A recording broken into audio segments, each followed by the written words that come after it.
So a few days ago, I was scrolling through YouTube and I saw a video by a Ghanaian YouTuber claiming that Ghanaian stars had been intentionally sidelined by organizers of the Afronation 2024 concert happening in Portugal later in the year as a result of the controversial Play Ghana initiative that was spearheaded by Small God and supported by Samini, Reggie Rockstone and Black Sheriff. I can't lie, this particular topic really triggered my interest and I went on to watch a few more videos about the Afronation Ghana snub to have as much information as I could in case I decided to react to the topic. So this is what I found. Yes, no Ghanaian singer was featured on the lineup except for the composers, who are a live band and have collaborated heavily with all major Nigerian Afrobeat superstars like Wizkid, Davido and Burna Boy. So I will not really count them as Ghanaian artists. This year's Afronation concert, which is supposed to be held in Portugal, is going to be headlined by Nicki Minaj, Rema, Asake, and will feature other artists like J Hus from the UK, Omale, Tyler from South Africa, among so many other performers from Europe and South Africa. So does this mean that Ghanaian stars had been featured in the past? Absolutely yes. In 2023, the show was organized in both US and Portugal and was headlined by Burna Boy and 50 Cent. The Ghanaian artists that were featured in the shows were Black Sheriff, Gaiki and the composers. The Afronation 2022 concert, which was hosted in Puerto Rico, was headlined by Wizkid and Megan Thee Stallion and had Ghanaian artists like Afro B, King Promise and Stonebwoy. In 2021, where it was hosted in Portugal, it was headlined by Burna Boy, Chris Brown and Wizkid and featured Afro B, Kiddy, Kwame Eugene, R2B's, Stonebwoy and the composers. In 2019, which was the year that the show was first brought to life, it was done in two countries. One was done in Portugal, which is the host country, and the second was done in Ghana. The one in Portugal was headlined by Davido, Wizkid, Burna Boy and Buju Banton and had Ghanaian stars like Afro B, King Promise, Stonebwoy and the composers, while the one that was done in Ghana was headlined by Davido, Burna Boy, Wizkid, Shatta Wale, Stonebwoy and Alkaline. So the question now is, why were Ghanaian artists snubbed from the Afronation concert this year? For those of you that don't know about Afronation, it is an annual 3-day music festival founded in 2019 by Live Nation, SLE and Events Horizon to bring together the best African artists in Afrobeats, hip hop, R&B, dancehall, amapiano and other related genres of music. Afronation has been named as one of the gatekeepers of the Nigerian music industry by Billboard magazine. The show was originally founded by two Nigerians, Adesegun Adeosun Jr., popularly called Smid or Smade, I don't know the pronunciation, and Obiasika, which is not the same Obiasika that formed Storm Records. They were both able to get support and funding from one of the largest music festival brands in the world, Live Nation, in 2019. Now, with the revelation that Afronation is run by Nigerians and the backlash and controversy that came with the Play Ghana initiative, a lot of people have come to believe that Ghanaian artists were intentionally snubbed as a form of retaliation by Nigerians. But is this true? Were Ghanaian artists truly sidelined because of the Play Ghana initiative? Well, I'll answer this question in a moment. For now, I want to explain how the Play Ghana initiative became an issue. On the 2nd of December 2023, popular Ghanaian artist, show promoter and industry insider Small God posted a tweet which read, "I was out with Stonebwoy and more artists. Can you believe from 1 a.m. to 5 a.m. we counted 5 Ghanaian songs played at the club? Come on DJs, you guys have to do better." And he followed this tweet with another tweet that read, "As one of the pioneers and one of the leaders of the creatives and also the godfather, I must say, Ghanaian DJs, we really need to talk because you guys are making our job so hard, as in Ghanaian artists' job so effing hard."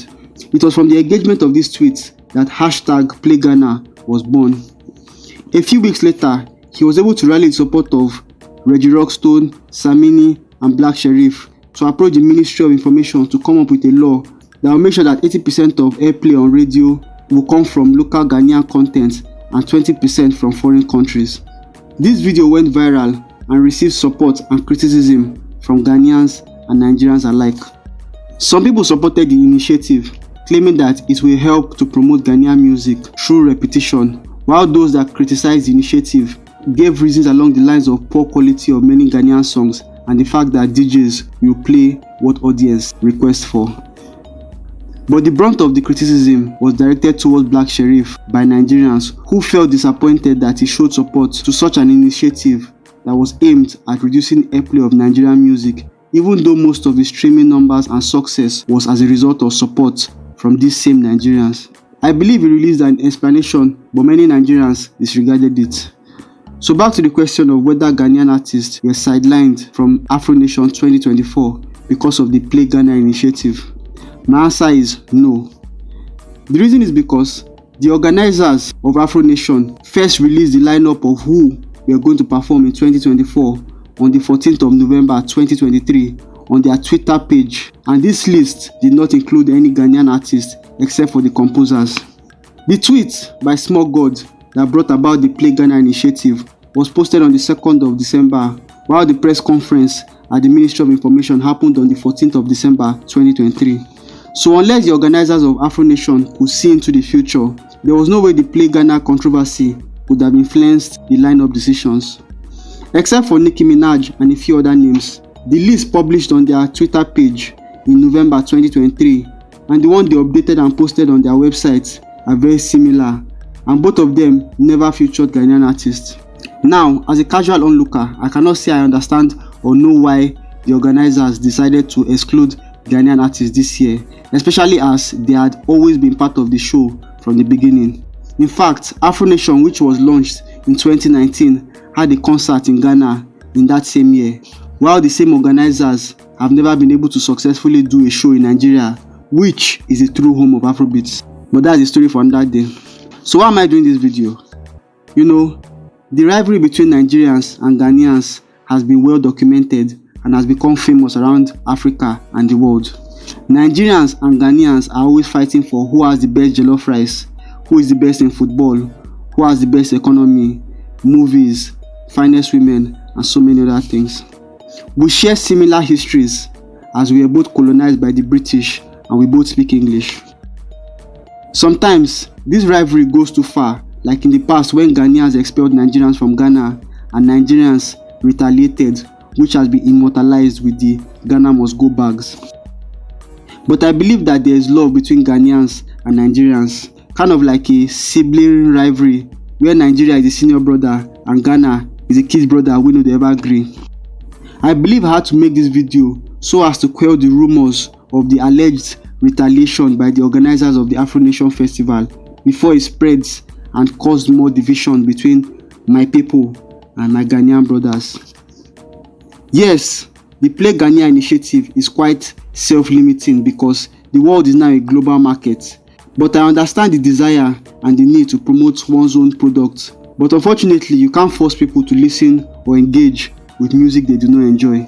If Ghanaian artists want to enjoy the same level of success as their Nigerian counterparts, they will have to improve in a few things like originality, production quality, promotions, storytelling, and relatability, among a few other things. But the truth is, Nigerians will always have an edge over Ghanaians, especially when it comes to music, because of two things especially. Number one, population. Nigeria has a population of 220 million, while Ghana has a population of 33 million. So basically, Nigeria is 6 times bigger than Ghana when it comes to population. There's also a very large Nigerian diaspora around the world that heavily embraces and promotes Nigerian culture and music. We are talking about 15 to 20 million Nigerians scattered all over the world, including Ghana. So, it is way easier to find 10 great artists out of 220 million than it is to find 10 good artists in 33 million people. So just remember that. The second reason why I believe Nigerians will almost always have an edge over Ghanaians is behavioral difference and mindset. The behavioral difference between Nigerians and Ghanaians is that Nigerians are more hustle-minded.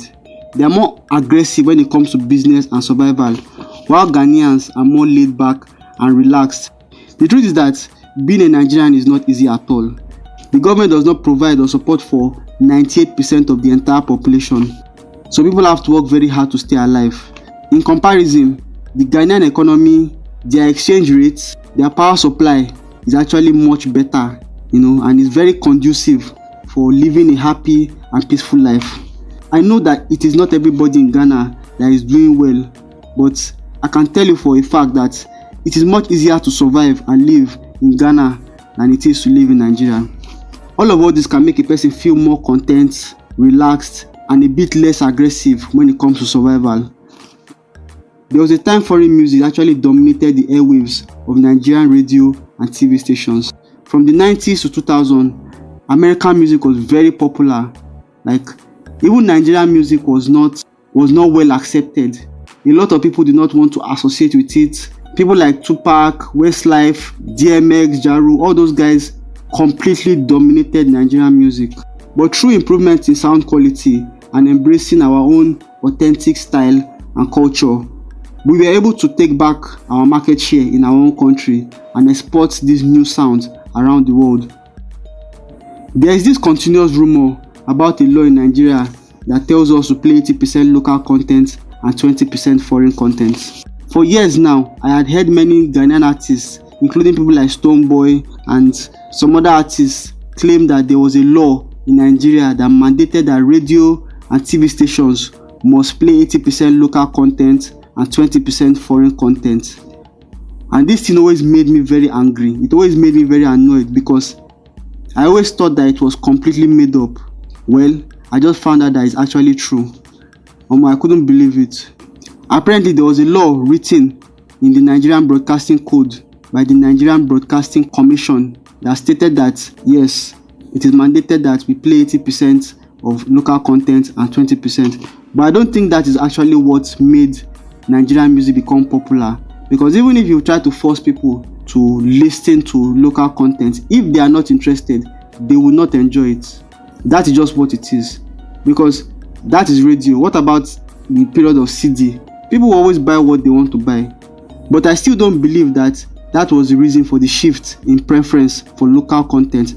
Because this law was written in 1993 and Nigerians only started to accept and promote our own music around 2002 to 2006, 2007. Even if this law existed, which it does, you can't force people to listen to creative content they don't enjoy. Even up to now, many stations still focus on playing foreign music, which will be in direct contradiction of this particular law. So this law, even though it was enacted, people did not really follow it because I myself was a professional DJ for many years and nobody, not a single soul has ever told me that I must play more foreign content and less Nigerian content. It's just what people wanted. If you play foreign content and people dance to it, that's what you will play as a DJ, as a radio station, because ultimately it is all about money. It is all a business.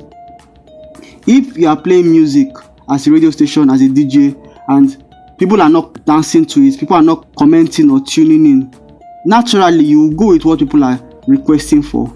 You can't say because the law says that you must play 80% local content, so if people are not requesting for it, you will now be playing it. You are not ready for business. So all this whole rumor that that was the reason why people now started playing is not true. Yes, I just found out that the law existed, but that is not the reason why Nigerian music started to become accepted and popular. It was because Nigerian artists were able to embrace our own authenticity, our culture, and we started to celebrate our own thing.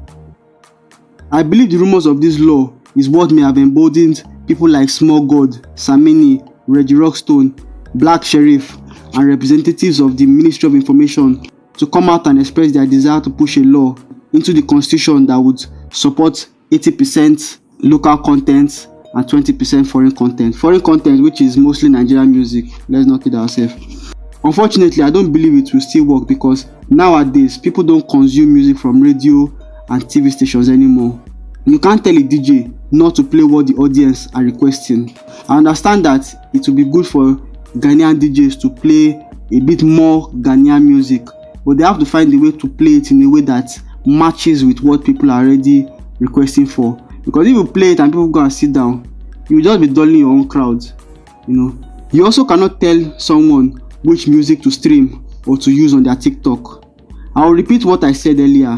The only way for Ghanaian musicians to become more competitive is to embrace their authenticity and to improve their sound quality. As a matter of fact, there is no local content law in South Africa, but Amapiano is going global. The same thing with American hip hop, the same thing with UK drill. Even if you say you want to do it, it is not a guarantee of success. Rather, it can actually limit you because people will just retaliate, or the audience will not just key into it because they're not really feeling it. Because even if you keep repeating rubbish, people are not going to still enjoy it. People are only going to enjoy what they can feel. So that's just my own belief about this particular issue. Finally, I believe all this talk about trying to control airplay is coming from a place of entitlement, egotism, refusal to evolve, feelings of lack, and feelings of inferiority. I will advise Ghanaian artists to focus on doing authentic music that comes from their soul. And once you do that, people will gravitate towards it. It's that simple. Amapiano, most people don't even know what they are saying in all those songs. Even Nigerian music that is loved all over the world, most people do not understand what people are saying. Yes, there's a bit of English, but that's not the reason. It is because of how it is expressed and the authenticity of the sound itself. You cannot do hip hop more than Americans. You cannot do Amapiano more than South Africans. You cannot do Afrobeat more than Nigerians. You have to create your own sound, or at least evolve from it for it to be able to stand out. Over the years, some Ghanaian artists have been able to successfully break into the Nigerian market. Sakodi, R2Bs, Stonebwoy, Shatawale, Giaki, Efia, and Black Sheriff himself. And even all this has happened with the Play Ghana initiative. Personally, I have no problem with Black Sheriff. I just feel like they all use him as a scapegoat because all those people that pushed him to the front, their career has ended a long time ago. They just use Black Sheriff as scapegoat, and himself, he did not use his brain. He just went to go and jump into it. It is fine. Some people are more mature and they understand what all this means, but blogs and some simple-minded people will take it as ban Nigerian music and all that. It is what it is. I understand the undertone of that Play Ghana initiative, which they are saying it is promote more of local content and less of foreign content. The foreign content they're talking about is Nigerian music, because Nigerian music is the dominant music in Ghana and all over Africa and many parts of the world. We have to be very careful not to let hate into our hearts, because Nigerians and Ghanaians will always have love for each other. We're like brothers, we're like siblings, we are very similar. So all this whole retaliation, if we keep doing it, it will just get to the point whereby it becomes dangerous, and we can succeed more as allies than as enemies. I'll end it on this note. If you agree or disagree with what you heard in this particular video, please drop a comment in the comment section. And if you liked what you heard or watched, please like this video and subscribe to the channel for more content related to the psychology of pop music. My name is Kola, and I'll see you in my next video. Bye bye.